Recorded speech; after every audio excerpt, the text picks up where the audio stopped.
when they've hooked up with somebody and they feel terrible about it the day after, when they go out and they're pass out drunk and they don't know what to make of themselves because they're making terrible decisions, or they fail that class, or they don't get that internship, or they don't get that job, or things are falling apart in their family, or their roommate's being a jerk. Somebody gave me and my wife this plant back in like September, and we didn't water it like most plants we get, and I thought, well, maybe I'll bring it to work and I'll put it on my desk and I'll water it and keep it alive. And as you can see, that didn't happen, and I've kept it till today, when I came in really useful when I was talking to my seniors, because we were talking about, today's pretty much the last day with the seniors before they're doing AP exams, so today's like the last day of curriculum, so I wanted to send them off with a message, and this plant came in very handy because statistics show that about 70% of Christian students lose their faith in college. They stop practicing or stop believing in God or something like that, and many of them come back later, but about 70% lose their faith in college. And so we were talking about brainstorming ways with my seniors, ways to prevent this and to hold on to your faith and to grow in your faith. And I was saying to them that in many ways that they are like this plant. They have been cultivated and grown in a community for at least the past few years that they were at this school, and given opportunities for prayer and learning about the faith and asking the big questions of life and going on retreats and things like that.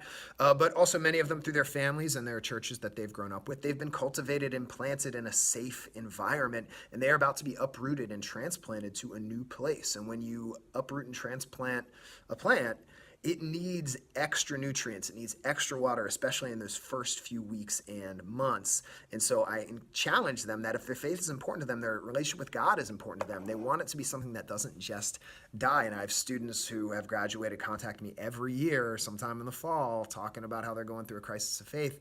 And it's because they haven't found nutrients, they haven't found water, they haven't found a new environment, they haven't gotten involved in those communities. You know, psychology tells us that we are most shaped by the people we surround ourselves with, particularly the 5 people that we spend the most time with.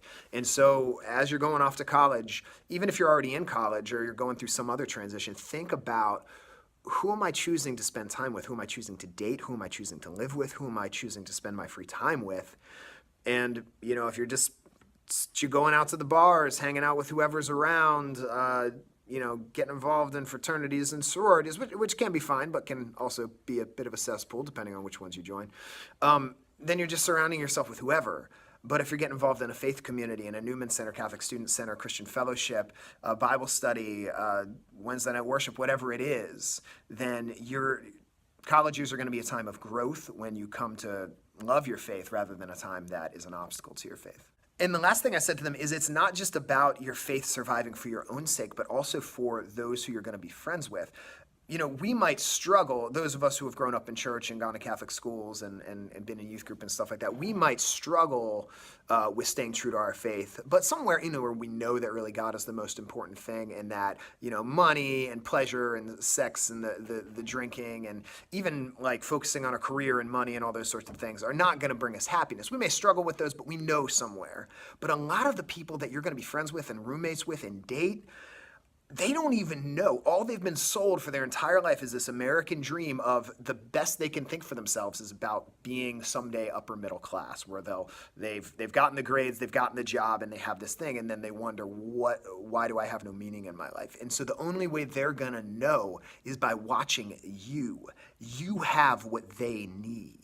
And really, you have what the world needs. The world needs young men and women of faith who, when they face those times of darkness, when they've hooked up with somebody and they feel terrible about it the day after, when they go out and they're pass out drunk and they don't know what to make of themselves because they're making terrible decisions, or they fail that class, or they don't get that internship, or they don't get that job, or things are falling apart in their family, or their roommate's being a jerk. The way that they're gonna know how to navigate those times of darkness is by looking to you, who are living a life that's different. And they're gonna look to you as a beacon in their darkness and see that there's something different about the way you live your life, that you have a freedom that they don't have, but they want. And so part of the reason why it's so important not to lose our faith in college is not just for ourselves, but because we are a light in someone else's darkness. So to all my college students, my graduating seniors, don't let yourself be this dead plant. And if you have gotten to this point, don't worry. You're not the good thing about not being an actual plant is that you can be rejuvenated. Your faith can be rejuvenated, unlike this plant who's just, dead forever. Your faith can come back alive. So come back to Christ, come back to church, find that community, make some new decisions, because you can start over.